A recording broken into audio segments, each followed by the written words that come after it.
今天来聊一个关于清华招生的一个问题。清华大学今年的招生工作已经结束了哈，一共招了3800多人，但是这个名单有网友分析了之后啊，就觉得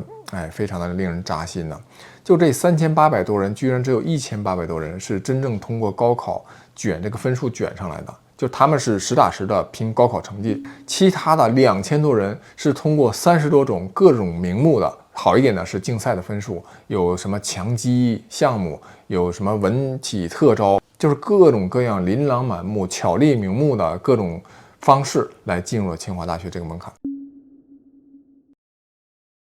可以说，以前清华大学这个生源的素质是非常之高的，基本上可能90%以上都是真正的通过高考来迈进这个门槛，是有一些可能是因为竞赛或者保送进来的哈，但也都是素质非常强的。但是现在有些高校的保送，就说你加入一个篮球队，这个篮球队你可能还未必是一个主力，你可能只是个替补球员。但是如果这个篮球队获得了一定名次，那么经过运作，就可以把一个替补球员作为篮球队的一个主要的贡献球员啊，获得一个保送的名额的机会。这在过去都已经实际发生过。就这样的学生不断的被塞到清华北大这样的一个高校里面去，而且这些人占的比例在逐年增加。是啊，这个比例太夸张了。就以往社会大众也肯定都知道清华北大会有一些人通过巧立名目的特招进去，但总感觉应该是那个比例比较少的。你像我就一直以为可能大概像你说90%都是正儿八经考进去的，10%才是这种特招进去的。但没想到今年特招的都已经超过正儿八经考进去的，比例已经超过一半了。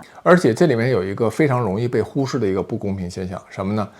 就是说他这些招生的途径啊，很多人是不知道的。你看这30多种琳琅满目的可以进入清华的途径，那如果中产家庭知道了，那他们运作一下，也是有可能把孩子通过这样或者那样的一些途径送到清华里面去的。只有一些内部人士、少数人才能够得到这些信息，就是说可以通过拿这样的奖项、拿那样的奖项也可以进去。但是很多人是不知道的，也就没有办法在早期就开始做准备啊。所以这种信息的不透明，其实是另外一种隐性的不公平。是啊，就像之前爆出来的协和4+4董希莹事件嘛，你看社会大众怎么会想到去国外读4年，然后回来就直接进协和医学院呢？正儿八经的国内这些医学生不都是一个个的那么辛苦吗？读完本科读硕士，读完硕士读博士，然后再规培才能当医生。社会大众都是不知道的，普通中产也是不知道的。而且即使普通中产知道了，也是很难去把它落实的。所以你看，如果你要真的有30多种这种各种各样的招生的途径，那就应该公示，就应该在招生之前就应该把这些信息放在各大高校的网站上就说我每年我可以通过这种途径招收一些各行各业各种各样的这种优秀的学生。所以说呢，大家都可以在这些领域进行发力那这样你才能招到真正的全方位的各个领域各个方式的这种优秀的人才。这个我觉得，那如果你做到了，大家也没有意见。理想很丰满，现实很骨感。而且清华大学今年的招生让我想到前几年有一篇爆火的文章，叫做《寒门再难出贵子》。其实你看清华大学今年超过2000名是各种各样巧立名目的特长生招进去的，这些人显然很大部分是权贵阶层或者说是比较富裕家庭的孩子。那么即使刨开他们，还有1800名是正儿八经高考进去的。这1800名高考进去的还有很多是北京本地的生源，或者一些比较富裕省份的生源。我不是说他们是有钱人考进去，而是说他们呢可能是从小刷题也比较多，那么家长有这个经济条件去给他们请一些名师，甚至是1对1的辅导，或者是从小参加了各种奥数的竞赛呀，起码家庭条件也是中产之上。所以真就像这篇文章说的，留给寒门学子的机会越来越少了，这个大门已经基本上快慢慢的合上了。即便是像高考这样中国大陆境内已经算是最公平的一场考试，然后清华北大已经是我们大众认为最应该按照学业学习成绩来选拔出来的优秀学生这样的高校，你看今年的招生结果都已经说明了社会的现实。所以这不难解释近几年的一个现象，就是你会发现顶尖高校他们的考分越来越高。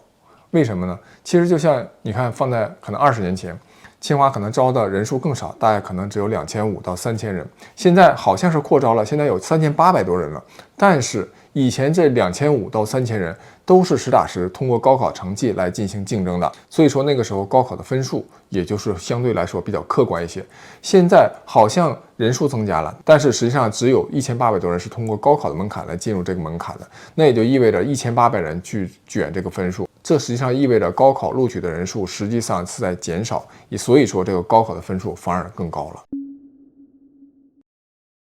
所以说综上所述，现在孩子能考上一个什么样的学校，其实已经不像以前很简单，就是孩子你上一个好一点的学校，然后努力学习就可以了。现在更多的是拼家长的资源、家长的眼光，还有就是家长的信息能否更加灵通，他能否打通更多的关系，家长在孩子将来能上什么学校所发挥的作用逐年被放大，甚至可能慢慢就会超过孩子努力的本身，这是非常可怕的一个现象。这其实和1、2代、第2代其实是类似的道理啊，就是说在少数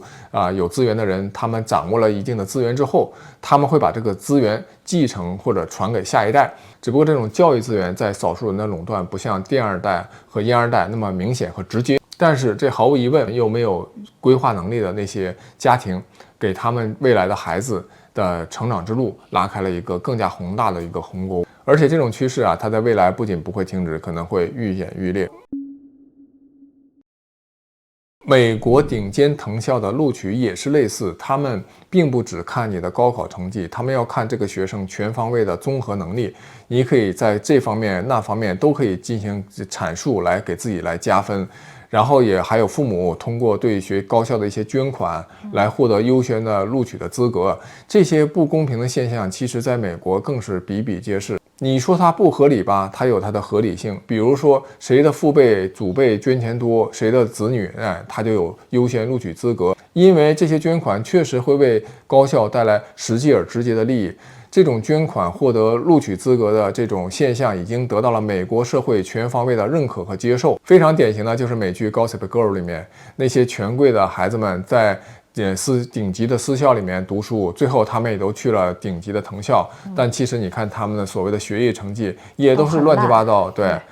但是他们都能够跟随他们父母的脚步，有大部分进了他们父母所曾经读过的学校。美国的高校不仅讲究这种捐款什么综合能力的评测，而且还讲究这种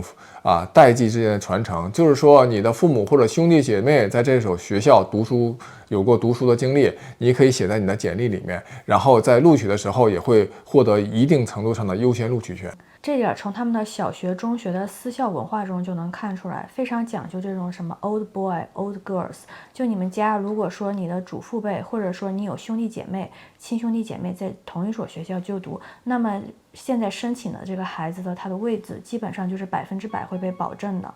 所以说，这种血缘关系带来的优先录取资格，在美国已经基本上都毫不掩饰了。那随着这几十年来中国人在财富上的巨额的累积，那这种由于父辈的财富和社会地位所产生的差异，对子女的教育产生的这种巨大的影响，也在中国开始发生。而且这种趋势仿佛非常明显，是不可逆的，而且是愈演愈烈的。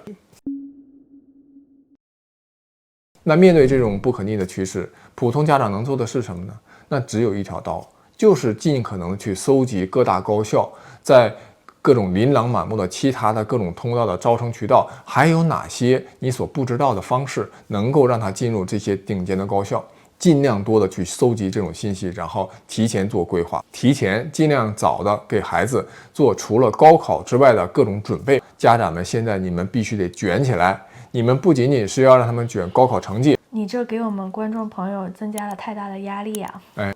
客观的看这个问题就一方面你可能增加了一些焦虑就说这是好麻烦，本来我培养给他报补习班就已经压力够大的了，经济压力也大，精神压力也大现在又要去搞其他的赛道。但是你想一想，就是你无非是给他开辟了一个其他的可能性，也就是说他原来可能只能走 A 这个独木桥，现在你给他搞 B、C、D， 你都给他搞上，万一有哪个成了呢？所以你要把这个心态放松，就说你可能心要多操一些，但是你心态反而应该放松的去面对，因为你多条道路可以选择呀。其实就是狡兔三窟，当你有多条这个备选的道路之后，反而在心态方面会比你只走那条独木桥要轻松得多。好，本期就讲完了，下期再见，下期再会。